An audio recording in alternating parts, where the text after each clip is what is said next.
हाय दोस्तों, आप सभी को हमारे YouTube चैनल ऋषि स्टडी पॉइंट में बहुत बहुत स्वागत है। आज का हमारा ये वीडियो क्लास 9 के बच्चों के लिए है। आज हम लोग क्लास 9 के भूगोल के चैप्टर नंबर 3 को देखेंगे, जिसका नाम है अफवाह। आज हम लोग इस चैप्टर से बनने वाले उन सभी क्वेश्चनों को देखेंगे जो आपके होने वाले दिसंबर माह के टर्म 1 के एग्जाम के दृष्टिकोण से बहुत ही महत्वपूर्ण होगा। तो चलिए दोस्तों, एक एक करके उन सभी MCQ क्वेश्चनों को देखते हैं। आज का हमारा यह वीडियो इस चैप्टर का पार्ट 1 है। पार्ट 2 को भी देखना ना भूलें। हमारा आज का पहला क्वेश्चन, अफवाह शब्द इनमें से किसकी व्याख्या करता है? पहला ऑप्शन है एक पर्वतीय क्षेत्र का, दूसरा ऑप्शन है एक मरुस्थलीय क्षेत्र का, तीसरा ऑप्शन है एक नदी तंत्र का, या चौथा ऑप्शन है एक समुद्री तटीय क्षेत्र का। तो इसका सही जवाब होगा ऑप्शन नंबर सी, एक नदी तंत्र का। अफवाह शब्द एक नदी तंत्र की व्याख्या करती हैं। विभिन्न दिशाओं से छोटी छोटी धाराएं आकर एक बड़ी नदी में मिल जाती हैं। यह छोटी बड़ी नदी मिलकर एक नदी तंत्र का निर्माण करती हैं, जिसका निकास किसी बड़े जलाशय जैसे झील या समुद्र में होती है। हमारा आज का अगला क्वेश्चन, एक नदी तंत्र द्वारा जिस क्षेत्र का जल प्रवाह किया जाता है उसे क्या कहते हैं? पहला ऑप्शन है पर्वत का तराई भाग, दूसरा ऑप्शन है अफवाह द्रोणी, तीसरा ऑप्शन है जल विभाजक, या चौथा ऑप्शन है इनमें से कोई नहीं। तो एक नदी तंत्र द्वारा जिस क्षेत्र का जल प्रवाहित किया जाता है उसे अफवाह द्रोणी के नाम से जानते हैं। तो इस सवाल का सही जवाब होगा ऑप्शन नंबर बी, अफवाह द्रोणी। हमारा आज का अगला क्वेश्चन, भारत में किस नदी का अफवाह द्रोणी सबसे बड़ी है? पहला ऑप्शन है गंगा नदी, दूसरा ऑप्शन है ब्रह्मपुत्र नदी, तीसरा ऑप्शन है गोदावरी नदी, या चौथा ऑप्शन है सिंधु नदी। तो भारत में सबसे बड़ी अफवाह द्रोणी गंगा नदी का है। वही दक्षिण भारत में गोदावरी नदी का अफवाह द्रोणी सबसे बड़ी है। हमारा आज का अगला क्वेश्चन, विश्व की सबसे बड़ी अफवाह द्रोणी किस नदी का है? पहला ऑप्शन है नील नदी, दूसरा ऑप्शन है मिसिसिपी मिसौरी नदी, तीसरा ऑप्शन है अमेजन नदी, या चौथा ऑप्शन है गंगा नदी। नील विश्व की सबसे लंबी नदी है, लेकिन सबसे बड़ी अफवाह द्रोणी वाली नदी अमेजन नदी है। तो इस सवाल का सही जवाब होगा ऑप्शन नंबर सी, अमेजन नदी। मिसिसिपी मिसौरी उत्तरी अमेरिका की सबसे बड़ी नदी है। वही गंगा नदी भारत की सबसे लंबी तथा अफवाह द्रोणी में भी सबसे बड़ी नदी है। आज का हमारा अगला क्वेश्चन, ऊंचे क्षेत्र जैसे पर्वत या पठार या उच्च भूमि जो दो पड़ोसी अफवाह द्रोणी को एक दूसरे से अलग करती हैं, इस प्रकार की उच्च भूमि को अफवाह द्रोणी की दृष्टि से क्या कहा जाता है? पहला ऑप्शन है जल विभाजक, दूसरा ऑप्शन है अफवाह द्रोणी, तीसरा ऑप्शन है नदी तंत्र, या चौथा ऑप्शन है इनमें से कोई नहीं। तो इस सवाल का सही जवाब होगा ऑप्शन नंबर ए, जल विभाजक। जल विभाजक एक उच्च भूभाग वाला क्षेत्र होता है जो अफवाह द्रोणी को विभाजित करती है। पंजाब में आंवला बड़ा जल विभाजक है जो सिंधु और गंगा नदी द्रोणी को अलग करती हैं। मध्य भारत में विंध्याचल पर्वत भारत का बड़ा जल विभाजक है जो प्रायद्वीप नदियों और उत्तर भारत की नदियों को बांटती है। दक्षिण भारत में पश्चिमी घाट भी बड़ा जल विभाजक है, जिस कारण गोदावरी, कृष्णा, कावेरी नदियां बंगाल की खाड़ी में गिरती हैं, जबकि भारतपुजा, शरावती, पेरियार जैसी नदियां अरब सागर में गिरती हैं। हमारा आज का अगला क्वेश्चन, नमामि गंगे परियोजना किस नदी से संबंधित है? पहला ऑप्शन है गंगा नदी, दूसरा ऑप्शन है नर्मदा नदी, तीसरा ऑप्शन है कावेरी नदी, या चौथा ऑप्शन है ब्रह्मपुत्र नदी। तो इस सवाल का सही जवाब होगा ऑप्शन नंबर ए, गंगा नदी। नमामि गंगे परियोजना गंगा नदी के प्रदूषण को कम करने तथा गंगा नदी को पुनर्जीवित करने के उद्देश्य से शुरू की गई है। इस परियोजना की शुरुआत वर्ष 2014 में केंद्र सरकार द्वारा किया गया है। इसी प्रकार एक और परियोजना नर्मदा नदी संरक्षण के लिए मध्य प्रदेश सरकार द्वारा नमामि देवी नर्मदे परियोजना की भी शुरुआत की गई है। आज का हमारा अगला क्वेश्चन, हुगली नदी से संबंधित सबसे सही कथन इनमें से क्या है? पहला ऑप्शन है यह गंगा की सहायक नदी है। दूसरा ऑप्शन है यह गंगा की वितरिका है। तीसरा ऑप्शन है यह ब्रह्मपुत्र की सहायक नदी है। या चौथा ऑप्शन है इनमें से सभी। तो इस सवाल का सही जवाब होगा ऑप्शन नंबर बी, यह गंगा नदी का वितरिका है। हुगली गंगा नदी की वितरिका है। वितरिका का अर्थ है जब मुख्य नदी की एक शाखा अलग होकर समुद्र में मिलती है तो उसे वितरिका कहा जाता है। यह तब निर्मित होता है जब नदी विधावस्था में होती है, अर्थात समुद्र में मिलने वाली होती है। यह क्षेत्र मुख्य डेल्टा कहलाता है जहां ढाल बहुत ही कम होता है, जिस कारण नदी विभिन्न शाखाओं में बंटकर समुद्र में मिल जाती है। हमारा आज का अगला क्वेश्चन, गंगा और ब्रह्मपुत्र नदी समुद्र में मिलने से पहले किस नाम से जानी जाती है?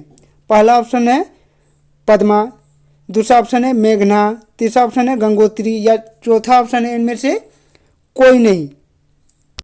तो इस सवाल का सही जवाब होगा ऑप्शन नंबर बी, मेघना। गंगा और ब्रह्मपुत्र नदी बांग्लादेश में जाकर एक से मिल जाती हैं और दोनों नदी मिलकर मेघना के नाम से जानी जाती हैं। गंगा नदी का उद्गम भागीरथी नदी के रूप में मैदानी भाग में गंगा के नाम से जानी जाती है, जबकि बांग्लादेश में गंगा को पद्मा के नाम से जानते हैं। वही ब्रह्मपुत्र नदी को तिब्बत में सांगपो तथा बांग्लादेश में जमुना कहा जाता है। हमारा आज का अगला क्वेश्चन, हिमालय की नदियों से संबंधित इनमें से कौन सा कथन सही नहीं है? पहला ऑप्शन है हिमालय की नदियाँ बारहमासी होती हैं। हिमालय की नदियों में केवल वर्षा ऋतु में पानी रहता है। तीसरा ऑप्शन है हिमालय की नदियों से उत्तर भारत का बृहद मैदान का निर्माण हुआ है। चौथा ऑप्शन है हिमालय की नदियाँ मैदानी भागों में गोखुर झील का निर्माण करती हैं। तो इस सवाल का सही जवाब होगा ऑप्शन नंबर बी, यह कथन गलत है। हिमालय की नदियों में केवल वर्षा ऋतु में पानी रहता है। हिमालय की नदियों में पानी सालों भर रहती हैं, क्योंकि वर्षा ऋतु के अतिरिक्त जब वर्षा नहीं होती है तब हिमालय में जमी बर्फ पिघलने लगती है और हिमालय से निकलने वाली नदियों में पानी पहुंच जाती है। हमारा आज का अगला क्वेश्चन, जब कोई छोटी छोटी नदियाँ बड़ी नदी में मिल जाती हैं तो उसे क्या कहते हैं?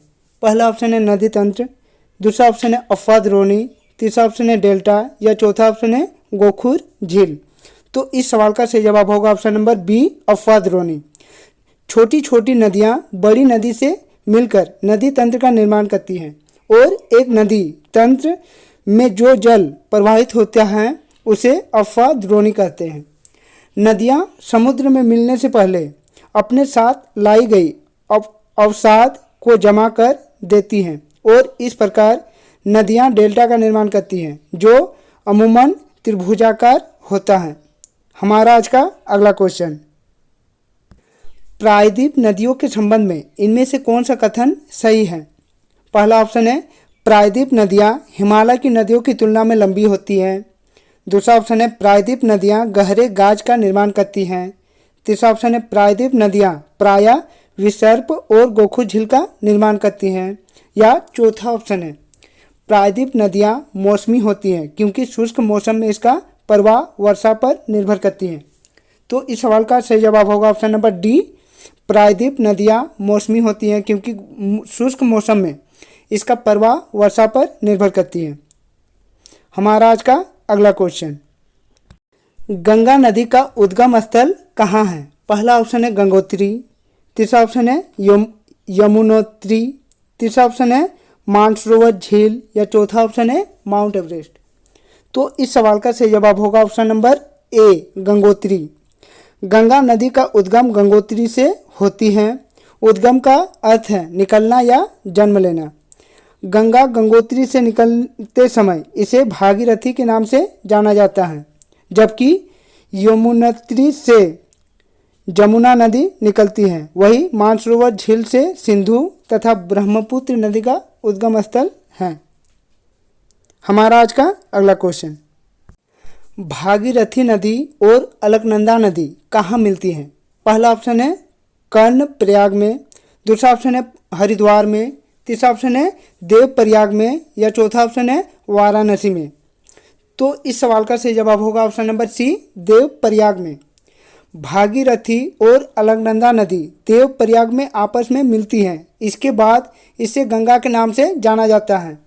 हरिद्वार के बाद गंगा नदी पर्वतीय भागों को छोड़कर मैदानी भाग में प्रवेश करती है।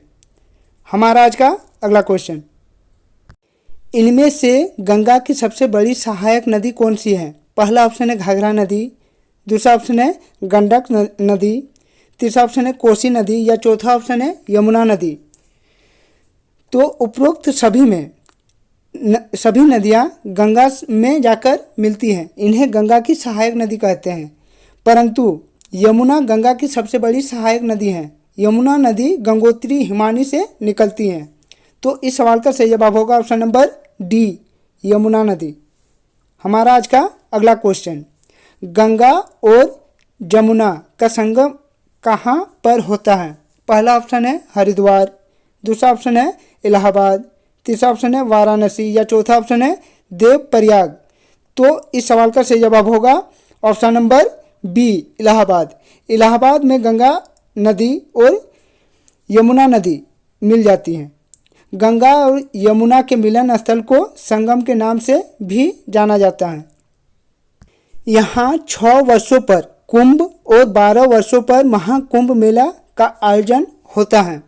इलाहाबाद को हम प्रयागराज के नाम से भी जानते हैं।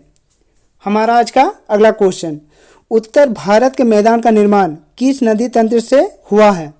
पहला ऑप्शन है गंगा नदी, दूसरा ऑप्शन है सिंधु नदी, तीसरा ऑप्शन है ब्रह्मपुत्र नदी तंत्र या चौथा ऑप्शन है उपरोक्त सभी। तो उत्तर भारत के मुख्य मैदान का निर्माण गंगा नदी तंत्र, सिंधु नदी तंत्र और ब्रह्मपुत्र नदी तंत्र से हुई है। तो इस सवाल का सही जवाब होगा ऑप्शन नंबर डी, उपरोक्त सभी। प्रतिवर्ष बाढ़ के पानी के कारण यह मैदान नवीन जलोढ़ मिट्टी से बना है। अधिक उपजाऊ वन के कारण इस मैदानी भाग में जनसंख्या बसी हुई है। हमारा आज का अगला क्वेश्चन, गंगा की सहायक नदियों में इनमें से कौन सी नदी है जो प्रायद्वीप पठार से निकलकर गंगा से मिलती है? पहला ऑप्शन है चंबल, दूसरा ऑप्शन है घाघरा नदी, तीसरा ऑप्शन है कोसी नदी या चौथा ऑप्शन है यमुना नदी। तो गंगा की अधिकतर बड़ी नदियां हिमालय से निकलती हैं और गंगा से मिल जाती हैं, परंतु प्रायद्वीप पठार से निकलकर गंगा में मिलने वाली प्रमुख नदी चंबल, बेतला, सोन और पुनपुन आदि हैं। तो इस सवाल का सही जवाब होगा ऑप्शन नंबर ए, चंबल नदी, जो प्रायद्वीप पठार से निकलकर गंगा से मिलती है।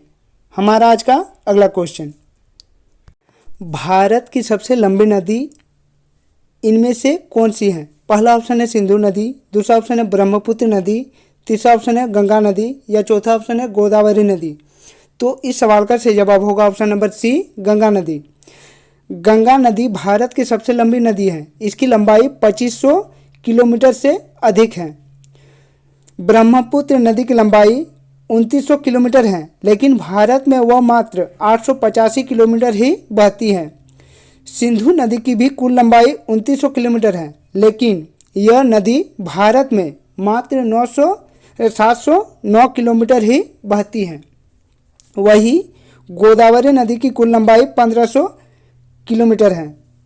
हमारा आज का अगला क्वेश्चन, विश्व का सबसे बड़ा डेल्टा कौन सा है? पहला ऑप्शन है कृष्णा गोदावरी का डेल्टा, दूसरा ऑप्शन है नील नदी का डेल्टा, तीसरा ऑप्शन है अमेजॉन की डेल्टा या चौथा ऑप्शन है गंगा ब्रह्मपुत्र की डेल्टा।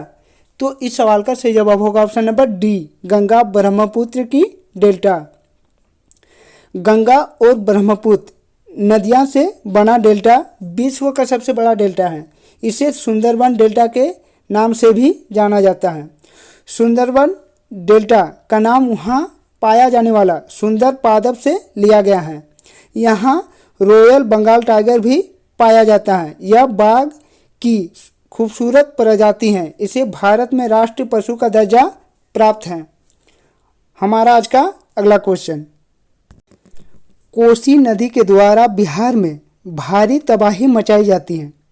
इसका सबसे प्रमुख कारण इनमें से क्या है? पहला ऑप्शन है बिहार में वन कम है, दूसरा ऑप्शन है कोसी नदी पर कई बांध बने हैं। तीसरा ऑप्शन है कोसी नदी द्वारा हिमालय पर्वत से भारी मात्रा में अवसाद लाकर मैदानी भाग में जमा कर दिया जाता है। और चौथा ऑप्शन है उपरोक्त सभी। तो हमारा दिया गया ऑप्शन में ऑप्शन नंबर 4 सही है। इनमें से सभी कथन सही है। हिमालय से निकलने वाली नदियाँ मैदानी भागों में सपार कर मार्ग बनाकर बहती हैं तथा अपना रास्ता बदलती रहती हैं। कोसी रास्ता बदलने के लिए मुख्यात है। इस कारण भारी तबाही होती है। इसीलिए कोसी नदी को बिहार का शोक भी कहते हैं। दरअसल कोसी नदी हिमालय पर्वत के ऊपरी भागों से भारी मात्रा में अवसादों को लाकर मैदानी भागों में जमा कर देती हैं, जिससे नदी का मार्ग अवरुप हो जाता है। फलस्वरूप नदी अपना मार्ग बदल देती है। हमारा आज का अगला क्वेश्चन, दामोदर नदी इनमें से किसकी सहायक नदी है? पहला ऑप्शन है गंगा, दूसरा ऑप्शन है हुगली नदी, तीसरा ऑप्शन है स्वर्णरेखा नदी या चौथा ऑप्शन है महानदी। दामोदर नदी छोटा नागपुर पठार से निकलकर भ्रश घाटी में बहते हुए पश्चिम बंगाल में हुगली नदी में मिल जाती है। इस प्रकार दामोदर नदी हुगली की सबसे बड़ी सहायक नदी है। बराकर, बोकारो, कोनार दामोदर की प्रमुख सहायक नदियां हैं। आज़ादी के तुरंत बाद 1948 ईस्वी में दामोदर नदी घाटी परियोजना शुरू होने से इस नदी पर बाढ़ नियंत्रण हेतु कई उपाय किए गए हैं। कई जगहों पर बांध बनाए गए हैं, जिस कारण दामोदर बंगाल के शोक से वरदान में बदल गई है, क्योंकि अब इस नदी से जल विद्युत, ताप विद्युत, सिंचाई एवं पेयजल हेतु जल आदि उपलब्ध हो जाती हैं और साथ ही बाढ़ नियंत्रण भी संभव हो पाई है। हमारा आज का अगला क्वेश्चन, शिव समुद्रम जलप्रपात किस नदी पर स्थित है? पहला ऑप्शन है श्रावती नदी, दूसरा ऑप्शन है कावेरी नदी, तीसरा ऑप्शन है नर्मदा नदी या चौथा ऑप्शन है मांडवी नदी। तो शिव सुंदरम जलप्रपात कावेरी नदी पर स्थित है। तो इस सवाल का सही जवाब होगा ऑप्शन नंबर बी कावेरी नदी। यह जलप्रपात 98 मीटर ऊंचा है। यहाँ 1902 में जल विद्युत परियोजना की शुरुआत की गई थी। ऐसे एशिया का पहला जल विद्युत परियोजना के रूप में भी जाना जाता है। हालांकि भारत में पहली बार 1897 में दार्जिलिंग में जल विद्युत का उत्पादन किया गया था। श्रावती नदी पर जोग जलप्रपात स्थित है। नर्मदा नदी पर धुआंधार जलप्रपात स्थित है तथा दूध सागर जलप्रपात मांडवी नदी पर स्थित है। हमारा आज का अगला क्वेश्चन, कावेरी नदी का उद्गम स्थल कहाँ है? पहला ऑप्शन है पश्चिमी घाट के ब्रह्मगिरी श्रृंखला से, दूसरा ऑप्शन है मध्य प्रदेश के अमरकंटक की पहाड़ियों से, तीसरा ऑप्शन है पश्चिमी घाट में महाबलेश्वर के निकट से या चौथा ऑप्शन है पश्चिमी घाट के नासिक से। तो इस सवाल का सही जवाब होगा ऑप्शन नंबर ए पश्चिमी घाट के महागिरी ब्रह्मगिरी श्रृंखला से।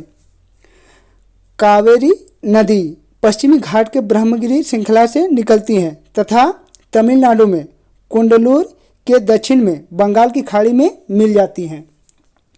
कावेरी नदी की लंबाई 760 किलोमीटर है। इसकी प्रमुख सहायक नदियों में अमरावली, भवानी, हेमावती तथा काबिनी हैं।